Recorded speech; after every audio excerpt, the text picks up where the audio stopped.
Good morning, sunshine. Happy Monday. I hope you guys are having a great day, that you had a great weekend. Today's word is super good, and I just feel like the Lord really confirmed some things for me that I needed, and I hope that it helps you the same in doing the work, being diligent in looking at the long-term vision and not just the immediate results.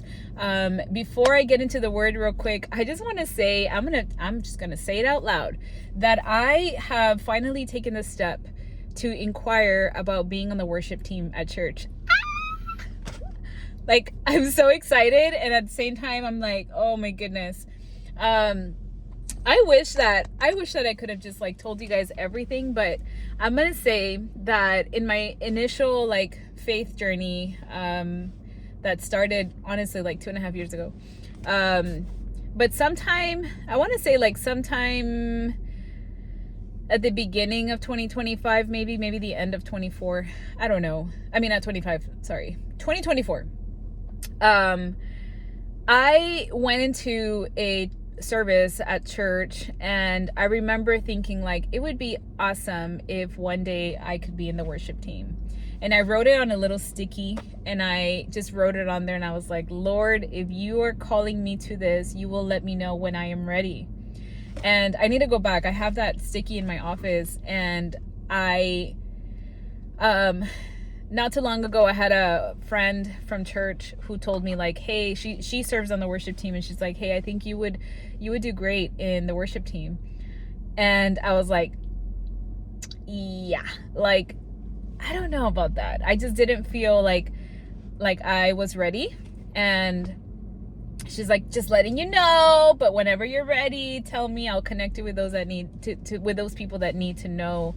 And yesterday I was at church, and I was just singing and praising, and I love worship. I love it is my way to connect with the Lord.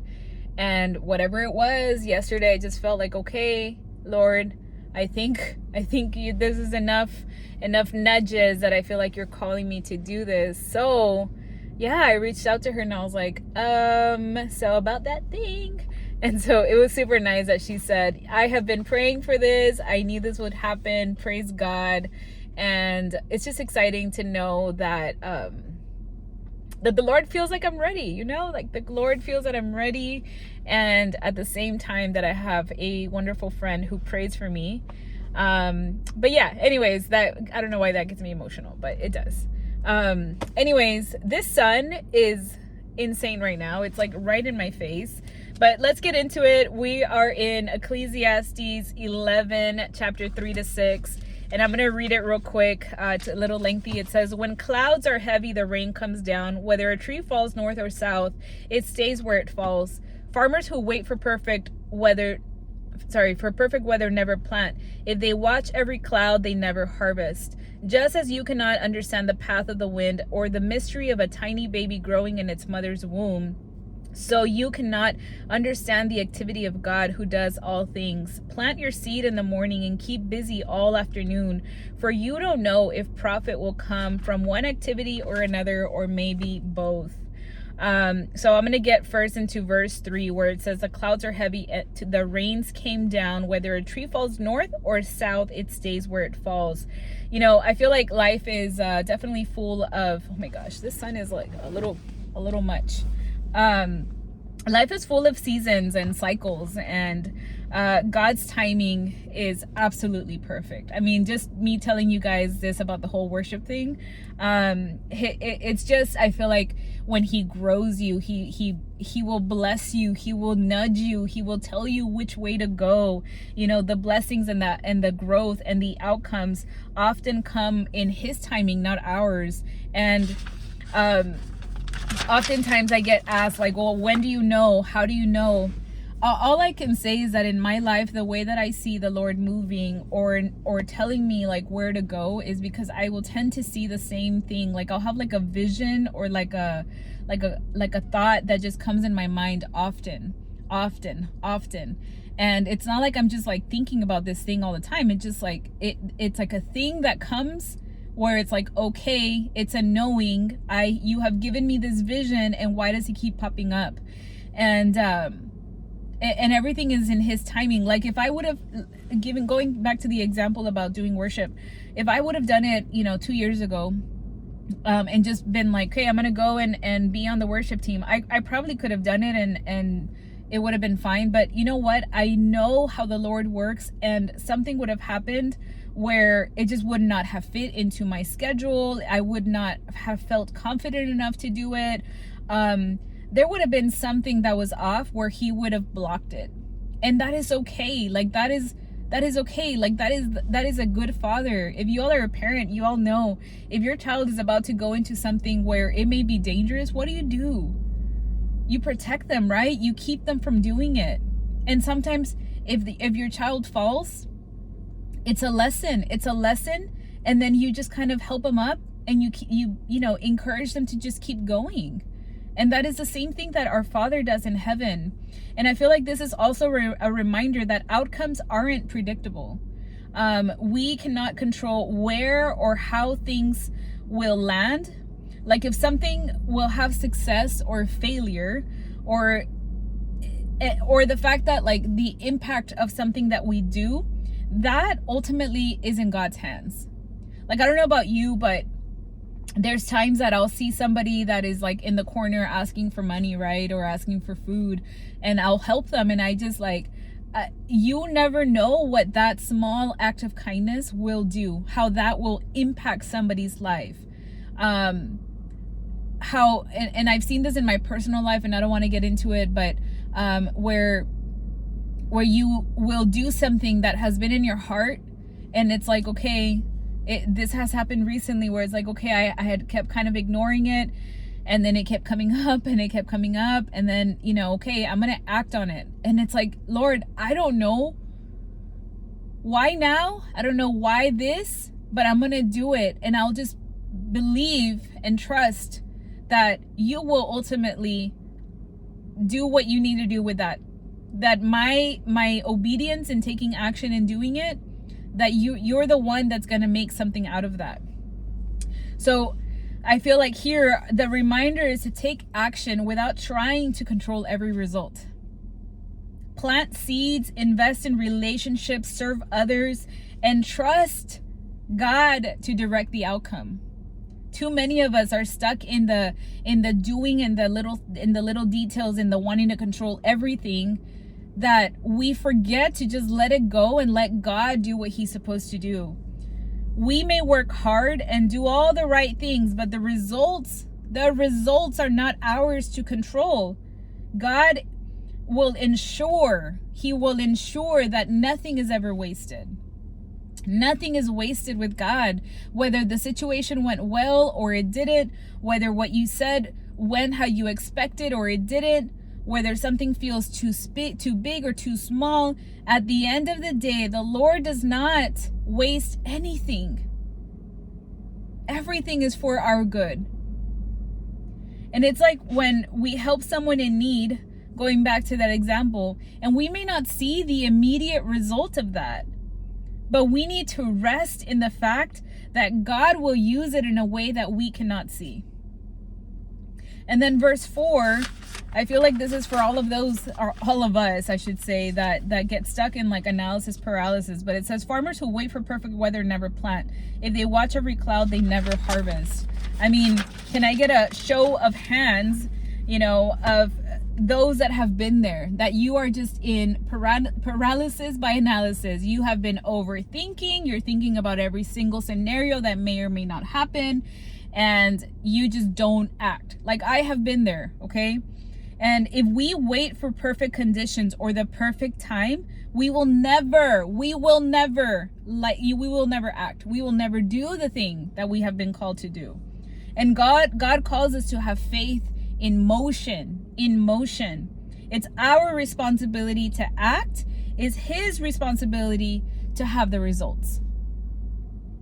Man, like this whole verse, like this whole section of verses that I'm telling you guys, even just as I speak it, I'm like, Lord, you spoke to me this morning. You spoke to me this morning because there's been something in my mind that I have been thinking of. And yet all of this is confirmation. We cannot let fear or uncertainty or overthinking stop us from doing what we know that God has called us to do. We have to step out on faith, even if the outcomes are unknown. If we knew everything that was going to happen, honestly, I think that more people would probably be like, you know what, I don't think I want to do it. Because the way that the Lord is, he takes us through like a roller coaster of things. And it's like, how many of you would go through all the ups and downs if it meant that you were going to get X, Y, or Z? I feel like people would be scared. And I feel like it's such a beautiful thing to just do things and to enjoy things and enjoy the journey, enjoy the process. We can't like control everything that happens. We just got to be okay with doing the things and letting God control the rest.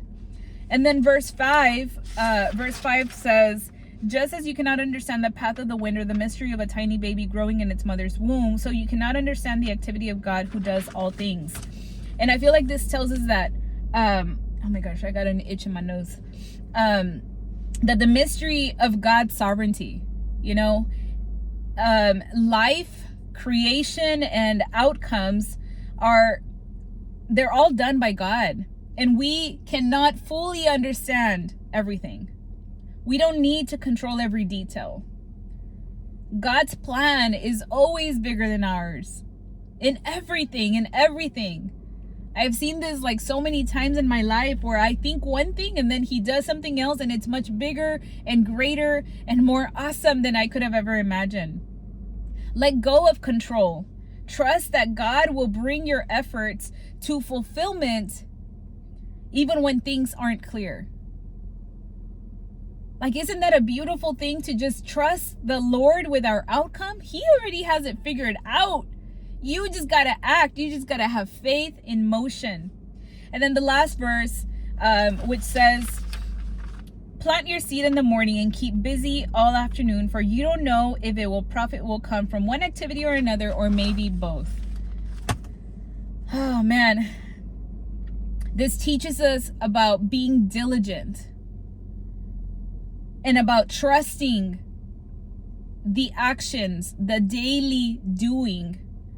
We are called to be consistent and persistent without obsessing over which efforts will work. God multiplies and blesses the efforts in unexpected ways. We will never know what God has in store for us, but know that he always will bless your diligence, your persistence, your work. Maybe not immediate, but the long-term thing, you don't even know. You just got to do it. Take consistent action in work, in relationships, in your spiritual growth. I would have never have thought that I would be in the place that I am now in my relationship with the Lord, in the things that he's called me to do. Like, to me, I always go back to this example, but I never would have thought that the Lord would call me to have this ministry online, to have this time between you and I where we get to talk about the Lord, where I'm talking about the Bible. Like, what? I am in awe of what he does with obedience, with our yes. Avoid discouragement when you don't see immediate results. Results are not just going to happen because you did the work. No, you got to wait on the Lord. You got to wait on his timing. Check your heart. What are you doing? And when you're doing it, are you getting disappointed that you're not getting the result that you want? So are you doing it for the result, or are you doing it for the obedience? Because remember, God doesn't waste anything. God can use even the small, almost insignificant things or efforts or actions that we take to create a big impact. I don't know who watches these videos. I don't know what it may be doing in your life. I just do it out of obedience, that the Lord will use it, that the Lord will show it to those that need to hear it. The same thing goes, and I talk about social media because that's part of my life. But I don't know what me making a silly TikTok or a silly video where I mention something about my faith or whatever the case, I don't know what that will do, but I can trust and believe that the Lord will show it to those that need it, and I can trust him with the outcome. Because look at my life, right? Like, look at your life and think, man, it's not like I planned all these things. The Lord is just so good that he used our action, our faith, our movement, and he blessed us. So just 4 little things that I just want to leave you with. Act in faith, not in fear. Trust God with the outcomes. You just do the work. Consistency matters. Be persistent in the thing that you're doing. Don't stop when the immediate results don't show up for you. And the last thing is to let go of all control, because at the end of the day, we have no control over any of this. The Lord is the one that does it. All right. I hope you guys have a great day. We'll see you all tomorrow. Bye.